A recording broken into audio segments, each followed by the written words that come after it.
Hi everybody, welcome back to my channel. Today I'm going to be talking about my top 5 books of the year. So very much like the previous year, this year I was kind of MIA with this channel. I just found real life to be getting to be a lot, and whatever spare moments I had, I didn't want to spend it filming or editing, and I was very much in a burnt out place, and I really needed to take this year to kind of recover from that. And who hasn't been burnt out this year? The pandemic has taken a lot out of everybody. In fact, I actually took a little vacation in June thinking that, oh, the pandemic is over, we're vaccinated, let's go visit family in Florida. And that was a nice reprieve, but it truly wasn't enough, especially when as soon as we came back, there was Delta. So I didn't do any reading wrap-ups this year, so here's just a little quick recap of my favorites.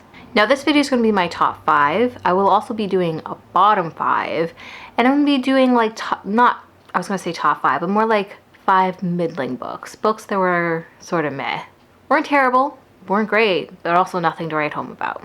But let's get into my top 5 books of the year. This list isn't in any particular order. They're all 5-star reads. But let's start with Humans by Brandon Sanderson. I felt this book was definitely a breath of fresh air. It's a coffee table book. If you're not familiar with the blog, Humans of New York, the photographer takes pictures of people on the street and then he asks them their stories, and he along with their picture include their story. And with Humans, he took an international trip and did the same thing. So it was really interesting to see how much in common I had with people all over the world. Hearing these stories around the world was also wow, I'm totally spacing on the word I'm looking for. It was comforting.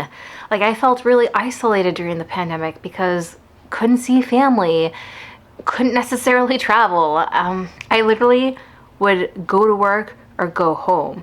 We wouldn't even go grocery shopping. We got Instacart, so groceries would come to us. If we didn't need to leave the house, we didn't, and that was incredibly isolating. So hearing about these stories from across the world is very comforting to me. The second book on my list is Juliet Takes a Breath by Gabby Rivera. This is the graphic novel edition. A little before the graphic novel, it came out as your typical fiction book, and shortly after, it was adapted into a graphic novel. I read the original fiction book, and I enjoyed it, but I don't think I rated it full 5 stars. I think I rated it 4. There were a couple issues I had with it, but I feel in this one, in the graphic novel, those issues were addressed. I enjoyed the story. It was about Juliet leaving her family in the Bronx to go on this internship in Oregon. And before she leaves, she comes out to her family. And then she goes off to intern for this well-known feminist on the other side of the country. It was a coming-of-age tale, and we got to see how Juliet had all these expectations and how real life didn't quite meet those expectations. You're going to have to forgive me because most of these are actually graphic novels, and my next choice is Heartstopper Volume 2 by Alice Oseman. I enjoyed the first one, but I didn't rate it a full 5 stars. But the second one, I rated it full 5 stars, and it got me truly invested into the story. Because the story follows these 2 boys. One is out and proud, and the other one is not quite sure about his sexuality.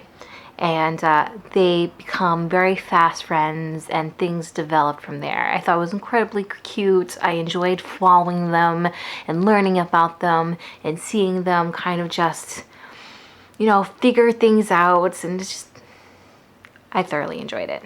This next one I actually read towards the beginning of the year, back in January, is They Called Us Enemy by George Takei. And this is a graphic novel memoir of his experience in the internment camps after Pearl Harbor. After Pearl Harbor, Japanese Americans were placed into these camps without trial, without due diligence. They were simply imprisoned because of the way they looked. And George Takei, he was a child then. He was born in America. He was American. But that didn't stop the government from imprisoning him and his family.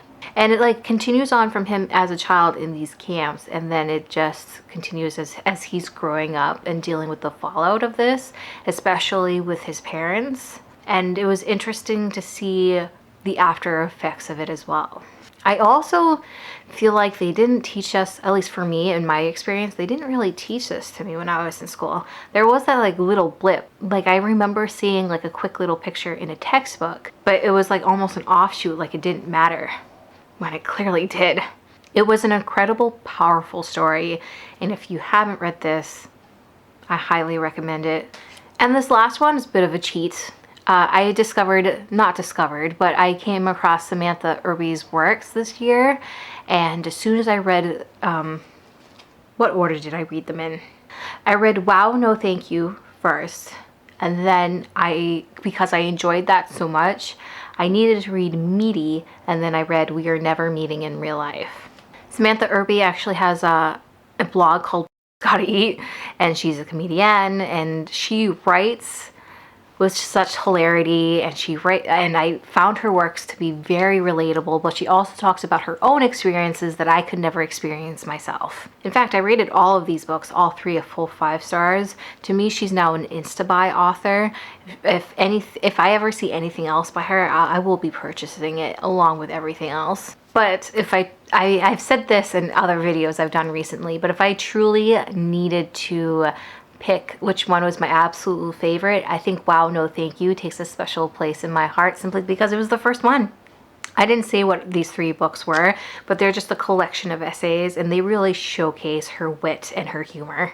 And that's it. Those were the top 5, because I did cheat with that last one. These are my top 5 books of the year. Let me know down below what was your favorite book of the year, and as always, I hope you guys enjoyed this video, and I guess it's ta-ta for now. Bye guys.